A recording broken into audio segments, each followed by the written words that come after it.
So hello everyone, welcome back to my channel. तो आज की इस वीडियो में हम बात करने जा रहे हैं, काफ़ी सारे ऐसे स्टूडेंट्स होते हैं जिनका किसी पर्टिकुलर सेमेस्टर में किसी पर्टिकुलर सब्जेक्ट में ईआर आया होता है, या एबी या एफ़, और कई बार तो उनको यूएफएम देखने को मिलता है। खैर, ये जो केस है इसको हम डिटेल में समझेंगे।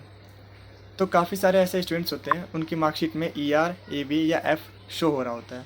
तो ऐसी कंडीशन में उनके काफ़ी सारे डाउट्स होते हैं, उन स्टूडेंट्स के काफ़ी सारी क्वारीज होते हैं कि ये जो उनके मार्कशीट में ईआर, एबी या एफ शो हो रहा है या यूएफएम शो हो रहा है, इसका ओवरऑल क्या इम्पैक्ट पड़ेगा, इसका क्या इम्पैक्ट पड़ेगा मार्कशीट और डिग्री पर। तो आज की इस वीडियो में इसे हम अच्छे से समझने वाले हैं।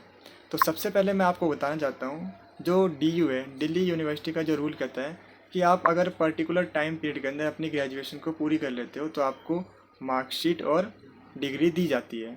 सपोज़ आपने 2021 में एडमिशन लिया तो आपको जो डिग्री मिल जाती है 2024 में मिल जाती है।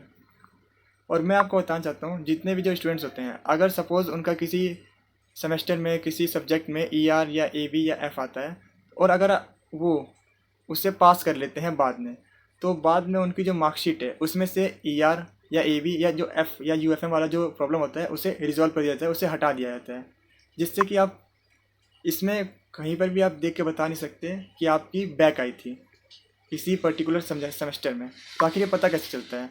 तो इसका पता इस तरीके से आप लगा सकते हो, आपकी बैक आई थी या ईआर आई थी या एफ आया था। उसके लिए सपोज़ आपने 2021 में एडमिशन लिया तो आपको 2024 में डिग्री मिलती है। लेकिन अब सपोज़ कोई स्टूडेंट्स है जिसका ईआर आया था या एफ आया था, तो ऐसी कंडीशन में उसने 2021 में एडमिशन लिया लेकिन उसे डिग्री 2025 में मिलेगी। तो ये जो गैप ईयर है, जो 1 साल का गैप ईयर है, इससे पता चलता है कि हो सकता है जो स्टूडेंट्स है उसने या तो 1 साल घर पर बैठा हुआ या तो उसकी ईआर आई होगी।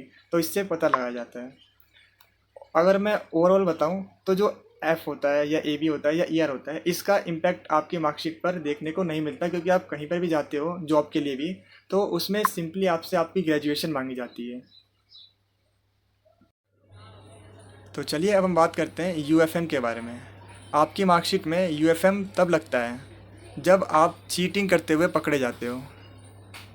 जब आप एग्ज़ाम में चीटिंग करते हुए पकड़े जाते हो तो आप पर यूएफएम का केस लगाया जाता है। क्योंकि आपको पता होगा, जब आप एग्ज़ाम दे रहे होते हो तो उसमें फ्लाइंग वाले आते हैं चिट पकड़ने के लिए। अब चाहे आप किसी तरीके से भी चीटिंग कर रहे हो, चाहे आप मोबाइल फ़ोन से चीटिंग कर रहे हो या चिट लेके गए हो, तो ऐसी कंडीशन में अगर आप पकड़े जाते हो तो आप पर जो यूएफएम का केस लगता है। और इसके दो क्लोज होते हैं, फर्स्ट और सेकंड। अगर फर्स्ट वाला केस लगता है तो आपको लेके जाया जाता है और आपका जो भी आपको मटेरियल होता है वो आपसे जब्त कर लिया जाता है। सपोज़ अगर आप फ़ोन के साथ पकड़े जाते हो तो आपसे फ़ोन ले लिया जाता है और 1 महीने बाद आपकी ईमेल आईडी पर मेल आती है डीयू की तरफ से कि आप चीटिंग करते हुए पकड़े गए हो। तो ऐसी कंडीशन में आप अपनी क्या सफाई देना चाहते हो?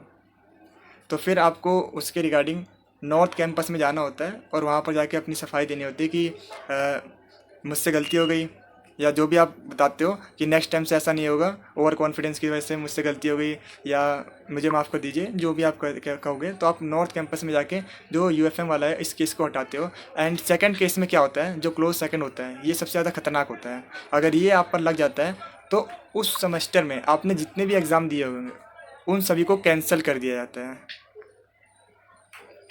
तो ये काफ़ी ज़्यादा, जो इसका क्लोज जो सेकंड है वो काफ़ी ज़्यादा इम्पैक्टफुल होता है। तो आप कोशिश कीजिएगा कि आप अपना जो स्टडी है उसे अच्छे से कीजिएगा और आपको ज़रूरत ना पड़े चीटिंग करने की। आप नॉर्मली एग्ज़ाम दे के आइए, ग्रेजुएट होइए। तो ये थे आपके कुछ डाउट्स, जो एफ़, ए बी और ई आर और या फिर यू एफ एम होता है, और जो यू एफ एम का केस होता है वो भी आप नॉर्थ कैंपस में जाके अपने मार्कशीट से हटवा सकते हो। तो ये, और मैं आपको बताना चाहता हूँ, जो एफ़, ए बी या ई आर का जो केस होता है वो आपकी मार्कशीट पर कोई इम्पैक्ट नहीं डालता, क्योंकि आप जॉब के लिए जाते हो तो वहाँ पर आपसे सिर्फ ये मांगी जाती है कि आप ग्रेजुएट हो, और अगर आप ग्रेजुएट होते हो तो आपको नौकरी दे दी जाती है। तो इसका उतना ज़्यादा इम्पैक्ट नहीं पड़ता, मैं आपको बताना चाहता हूँ। तो आपको परेशान होने की ज़रूरत नहीं है। तो ये थे कुछ आपके doubts, queries F, A B, E R या यू एफ एम को लेके, जिनका मार्कशीट और डिग्री पर क्या इफेक्ट पड़ता है। तो अगर आपको ये वीडियो यूज़फुल लगे तो इसे ज़्यादा से ज़्यादा शेयर कीजिएगा। Thanks for watching this video.